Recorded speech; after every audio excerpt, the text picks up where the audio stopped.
Bonjour, heureux de vous retrouver pour répondre à vos questions. Aujourd'hui, une question de Ségolène, 34 ans, qui traverse l'épreuve de la maladie depuis 16 ans. Bonjour Père, tout d'abord un grand merci, vos topos sont simples, profonds et encourageants. Pourquoi dans la maladie grave, dans les moments où c'est plus rude et où on a le plus soif et le plus besoin d'être proche de lui, Dieu permet-il que l'on n'arrive plus à prier, à lire, encore moins à aller à la messe? Et donc on souffre encore plus de se sentir loin de lui. D'abord, Ségolène, je voudrais vous remercier de votre question et puis vous dire que je vais prier pour vous, sans vous connaître, mais votre prénom me suffira.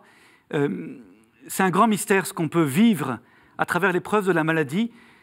En écoutant votre question, en lisant votre question, je pensais à une dame que j'ai connue qui, dans une maladie très douloureuse, très grave, un jour me disait qu'elle avait retrouvé la prière du chapelet, alors qu'elle était un peu réticente à cette prière-là, qui lui paraissait une prière un peu pour enfants.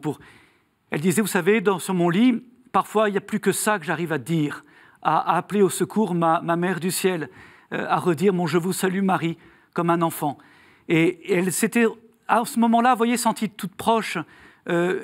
C'était cette prière qui l'avait aidée à ce moment-là, voilà, la prière des pauvres, la prière des cœurs simples. Je crois qu'il faut être très simple dans ce cas-là. Vous pouvez peut-être ressentir, avoir l'impression de vous sentir loin de Dieu, mais soyez absolument certain, et toute la Bible vous le dit, vous le crie, tous les psaumes vous le disent, que Dieu, lui, est proche de vous. Dieu, lui, n'est pas loin de vous. Au contraire, il n'est jamais du côté de la maladie, il est toujours du côté du malade, de ceux qui sont éprouvés. Il est à vos côtés et surtout, il comprend ce que vous ressentez. Lui-même a pu ressentir parfois cette absence apparente de Dieu sur la croix. N'oubliez pas ce terrible et déchirant « Mon Dieu, pourquoi m'as-tu abandonné ?»